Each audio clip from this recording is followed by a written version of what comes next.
सो है गाइस, कैसे आप सभी लोगों का हमारे यूट्यूब चैनल अलीगढ़ टेक पे बहुत बहुत स्वागत है। सबसे पहले तो मैं मुबारकबाद देना चाहूँगा उन सभी कैंडिडेट को जिनको एएमयू के बीटेक एंट्रेंस एग्ज़ाम में सिलेक्शन हो चुका है, और साथ ही साथ उन सभी लोगों को भी मुबारकबाद देना चाहूँगा जिनकी वेटिंग आई है। अगर उनकी वेटिंग 300 या 350 के अंडर आई है तो उन लोगों को लिए भी मुबारकबाद है, क्योंकि उनकी वेटिंग मुझे लगता है कहीं ना कहीं इस बार भी 300 280 तक 300 310 तक क्लियर हो जाएगी। तो पूरा प्रोसेस क्या है, वेटिंग किस तरीके से क्लियर होगी, किस ब्रांच में क्लियर होगी, फाइनल कट ऑफ क्या रहने वाली है इस बार। फाइनल कट ऑफ हमने जो प्रिडिक्ट की थी लगभग उसके आसपास ही रहने वाली है। बस इंटरनल स्टूडेंट की हमने 45 मानी थी, तो इस बार इंटरनल स्टूडेंट की 39 कट ऑफ रहने वाली थी। कट ऑफ है, रहने वाली नहीं थी, 39 ही आई है। अगर आपकी 39 से कम पर सिलेक्शन हुआ है तो आप हमें कमेंट सेक्शन में आकर ज़रूर बताइएगा। और सेलेक्टेड स्टूडेंट की लिस्ट भी आ चुकी है, वेटिंग स्टूडेंट की लिस्ट आ चुकी है, और स्पेशल कैटेगरी की भी लिस्ट आ चुकी है। तो स्पेशल कैटेगरी में आपको OBC, SC, DS, CA, CE, PH category में कितने कितने कैंडिडेट को सिलेक्ट किया गया है ये भी मैं आपको बताऊंगा, और वेटिंग किस तरीके की है और काउंसलिंग किस तरीके से करनी है। और साथ ही साथ हम आपको नंबर ऑफ़ सीट्स बताएंगे, डिवीज़न बताएंगे, सीट्स का किस तरीके से रहा है। तो देखिए यहाँ पर सबसे पहली लिस्ट है सिलेक्टेड लिस्ट। इसमें 332 लोगों को सिलेक्ट किया गया है, 332 स्टूडेंट को सिलेक्ट किया गया है। इसमें चांस मेमो की भी एक लिस्ट आई है, यानी कि वेटिंग की लिस्ट आई है। इसमें 600 स्टूडेंट को रखा गया है। अब यहाँ कैटेगरी वाइज हम देख लेते हैं, कैटेगरी वाइज क्या सीट डिस्ट्रीब्यूशन है। सीए में 17 स्टूडेंट को सिलेक्ट किया गया है सीए कैटेगरी में, जिसमें से 102 स्टूडेंट को वेटिंग में रखा गया है। सीई कैटेगरी में 32 स्टूडेंट का सिलेक्शन हुआ है, जिसमें 4 को वेटिंग में रखा गया है, 4 लोगों को वेटिंग में है। बीसी यानी कि ओबीसी या बीसी कैटेगरी में 17 लोगों को सिलेक्शन हुआ है, इसमें भी 102 स्टूडेंट को वेटिंग में रखा गया है। एससी कैटेगरी में 6 स्टूडेंट का सिलेक्शन हुआ है, 36 को वेटिंग में रखा गया है। सीए कैटेगरी में, ये सीए कैटेगरी 2 बार हो गई है। डीएस कैटेगरी में 7 सिलेक्शन हुआ है, 7 स्टूडेंट को सिलेक्शन हुआ है और 42 को वेटिंग में रखा गया है। पीएच कैटेगरी में 8 को सिलेक्टेड लिस्ट में रखा गया है और वेटिंग में भी जो है यहाँ रखा गया है, लेकिन डेटा मिसमैच हो गया है, वेटिंग में रखा गया है। अब total selected candidate in category, ठीक है, तो कैटेगरी में 88 स्टूडेंट का सिलेक्शन हुआ है कैटेगरी में। तकरीबन आप कह सकते हैं कि 20% सीट रिजर्वेशन वाले बच्चों को दे दी गई हैं, अब बाकी 80% सीट जो है जनरल कैटेगरी के स्टूडेंट के लिए, या जिनका कट ऑफ से ज़्यादा नंबर आए हैं, जो चाहे कैटेगरी में थे उन्हें फिर जनरल में कर दिया गया है। ठीक है, तो आप यहाँ पर देख सकते हैं टोटल सीट जो थी पिछले साल 390 थी, इस बार 30 सीटें और बढ़ गई हैं। इस बार 25 और 55 सीटें बढ़ी हैं, तो इस बार 420 सीटें हो चुकी हैं।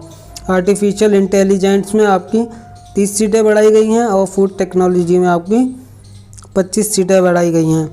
अब कंप्यूटर साइंस किन किन बच्चों को मिलेगा, तो आप अगर आपकी रैंक सेलेक्टेड लिस्ट में 1 से लेकर 100 तक आ रही है तो आपको कंप्यूटर साइंस के मोस्ट प्रोबेबल चांस है कि कंप्यूटर साइंस इंजीनियरिंग मिल जाए आपको। अब इलेक्ट्रॉनिक इंजीनियरिंग की बात की जाए तो इलेक्ट्रॉनिक्स इंजीनियरिंग में आपकी रैंक अगर 1 से लेकर 150 आ रही है तो आपकी हो जाएगा सिलेक्शन। अब वही बात करें इलेक्ट्रिकल और सिविल इंजीनियरिंग की, तो इलेक्ट्रिकल में आपकी रैंक अगर 180 या 200 तक भी आ रही है तो मैं मानता हूँ कि इलेक्ट्रिकल इंजीनियरिंग में आपका सिलेक्शन होने के मोस्ट प्रोबेबल चांस है। अब सिविल इंजीनियरिंग आपकी रैंक अगर 1 से लेकर 110 तक आ रही है तो आपके सिविल इंजीनियरिंग में हो जाएगा। अब आपको काउंसलिंग के टाइम जो है प्रीफ्रेंस ब्रांच का प्रीफ्रेंस कराया जाएगा कि आप किस ब्रांच को प्रीफर करते हैं, आपकी रैंक के हिसाब से आपको मिल जाएगी। अगर आपकी रैंक 1 से लेकर 100 के बीच में रहेगी तो आपको कंप्यूटर साइंस इंजीनियरिंग मिल जाएगी। अगर इस रैंक के बीच में रहेगी, मान लीजिए आपको सिविल इंजीनियरिंग चाहिए और आपकी रैंक 210 या 205 तक भी आ रही है तो आपको सिविल इंजीनियरिंग मिलने के मोस्ट प्रोबेबल चांस हैं। ऐसा नहीं है कि अगर इसके अबव जा रही है तो नहीं मिल पाएगी। देखिए कुछ भी हो सकता है, बच्चे जिस तरीके से प्रीफ्रेंस डालेंगे पहले उनका फर्स्ट प्रीफ्रेंस देखा जाएगा रैंक के हिसाब से, अगर पॉसिबल होगा तो फर्स्ट प्रीफ्रेंस दिया जाएगा। अगर पॉसिबल नहीं होगा तो सेकंड प्रीफ्रेंस दिया जाएगा, वो सीट के हिसाब से दिया जाएगा और रैंक के हिसाब से दिया जाएगा। आपकी रैंक अगर मिनिमम रहेगी, रैंक अच्छी है, तो आपको आपकी प्रीफ्रेंस की ब्रांच ज़रूर मिलेगी। अब मैकेनिकल इंजीनियरिंग 1 से लेकर 300 तक जो भी आएगा, इस बार मुझे लगता है कि पिछली बार तो वेटिंग क्लियर हुई थी 304, 5, 4 या 10 तक क्लियर हुई थी। मुझे इस बार लगता है कि इस बार भी वेटिंग जो है 260 से लेकर 310 के बीच में रहेगी। लास्ट ईयर के मुकाबले थोड़ी कमी रहेगी अगर IITs और NIITs का रिज़ल्ट आ जाता है, और जामिया जैसे जामिया यूनिवर्सिटी है, JNU है, DU है, अगर इन यूनिवर्सिटीज़ का एडमिशन यहाँ की काउंसलिंग से पहले हो जाता है या यहाँ के एडमिशन से पहले हो जाता है, AMU के एडमिशन से पहले हो जाता है, तो यहाँ वेटिंग क्लियर होने के मोस्ट प्रोबेबल चांस है कि आपकी वेटिंग 300 से 350 क्लियर हो जाए।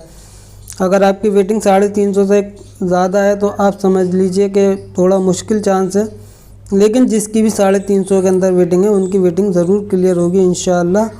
अब फाइनल कट ऑफ की बात कर लें तो इंटरनल स्टूडेंट की आप ये बात समझिए कि 150 क्वेश्चन पूछे गए थे आपसे, जिसमें से 7 क्वेश्चन जो है थे गलत थे, उन्हें डिलीट कर दिया गया है AMU की तरफ से। ठीक है, अब आपकी जो कट ऑफ बनी है वो 143 नंबर में से बनी है। एक क्वेश्चन में ऑप्शन में थोड़ी जो थी वो करेक्शन किया गया है, तो यहाँ पर 143 में से फाइनल किया गया नंबर। तो इंटरनल की हमने एक्सपेक्टेड कट ऑफ यानी कि प्रिडिक्ट कट जो हमने करी थी इंटरनल की वो 45 से 50 के बीच में करी थी, लेकिन इंटरनल स्टूडेंट की अभी तक जो फाइनल कट ऑफ है वो 39 है। तो हमारी प्रिडिक्ट से चलो कम है, अच्छी बात है, ये तो ज़्यादा नहीं गई है, जो हमने प्रिडिक्ट किया था उससे कम ही गई है, ये तो खुशी की बात है। एक्सटर्नल स्टूडेंट की देखिए कट ऑफ 53 नंबर है। अभी तक हमने कई स्टूडेंट से बात की, अभी तक तो 53 ही आ रही है। अगर आपका 53 से भी कम में अगर सिलेक्शन हुआ है जनरल कैटेगरी में तो आप हमें ज़रूर बताइएगा कमेंट सेक्शन में आके। तो हमने इनकी प्रिडिक्ट जो करी थी एक्सपेक्टेड कट ऑफ वो 50 से 55 की थी, तो इसी रेंज में है वो, यानी कि हमारा प्रिडिक्शन जो है ठीक ठाक रहा था एक्सटर्नल जनरल स्टूडेंट के लिए। अब OBC और BC कैटेगरी की बात करें तो इंटरनल का 37 आ रहा है कट ऑफ और एक्सटर्नल का 49.5 आ रहा है, तो ये भी हमारा रेंज के अंदर है। हमने इतना ही प्रिडिक्ट किया था 45 से 50, ये भी रेंज के अंदर है, एक्सटर्नल के लिए प्रिडिक्ट किया था। अब CA कैटेगरी में जिनके 30 नंबर आ रहे हैं इंटरनल के, उनका सिलेक्शन हो गया है, और एक्सटर्नल अगर CE कैटेगरी से हैं तो उनका 42 से 45 के बीच में सिलेक्शन हो गया है। वहीं SC कैटेगरी इंटरनल के लिए 35 कट ऑफ है, एक्सटर्नल के लिए 47 कट ऑफ है SC कैटेगरी में। और PH का प्रेडिक्ट तो हमने एकदम ठीक ठाक कहा था, हमने ये कहा था अपनी वीडियोस में, हमारी पीछे की वीडियोस देख सकते हैं, हमने इससे पहले 2 वीडियोस अपलोड की थी, उसमें भी हमने ये बताया था अगर आप PH कैटेगरी से बिलोंग करते हैं तो आपके अगर 20 नंबर भी आ रहे हैं तो 20 से 25 नंबर के बीच में गारंटी से सिलेक्शन हो जाएगा। और हमारा PH कैटेगरी के 2 कैंडिडेट से बात हुई है और दोनों का माशाल्लाह सिलेक्शन हो गया है, एक की रैंक 4 है, एक की रैंक 6 है। दोस्तों अब ऑनलाइन काउंसलिंग जो चालू होगी उस पर मैं आपको एक वीडियो बना कर दूँगा। ऑनलाइन काउंसलिंग चालू हो जाएगी तो मैं आपको दे दूँगा। आपको क्या करना है, आपको चैनल को सब्सक्राइब करना है ताकि कोई भी अपडेट आपसे छूट ना पाए। अगर आप काउंसलिंग टाइम पर नहीं कर पाएंगे तो आपका एडमिशन नहीं हो पाएगा। तो आपको बड़ा ध्यान रखना है कि काउंसलिंग का टाइम कब से चालू होगा, आपको मैं इन्फॉर्म कर दूंगा अपने चैनल के माध्यम से, तो आप बेल आइकन को ज़रूर प्रेस कर लीजिएगा। चलिए तो दोस्तों अगर कोई भी डाउट है, कोई भी क्वेरी है आपको, तो आप हमें कमेंट सेक्शन में आकर पूछ सकते हैं। हमने अपना व्हाट्सएप ग्रुप और टेलीग्राम चैनल का लिंक आपको डिस्क्रिप्शन में दे दिया है, आप हमारे व्हाट्सएप ग्रुप पर भी आकर पूछ सकते हैं। चलिए तो दोस्तों मिलते हैं अगली वीडियो में। Jai Hind, bye bye, take care, अल्लाह हाफिज़, और सभी लोगों को बहुत बहुत मुबारकबाद। चलिए तो मिलते हैं अगली वीडियो में।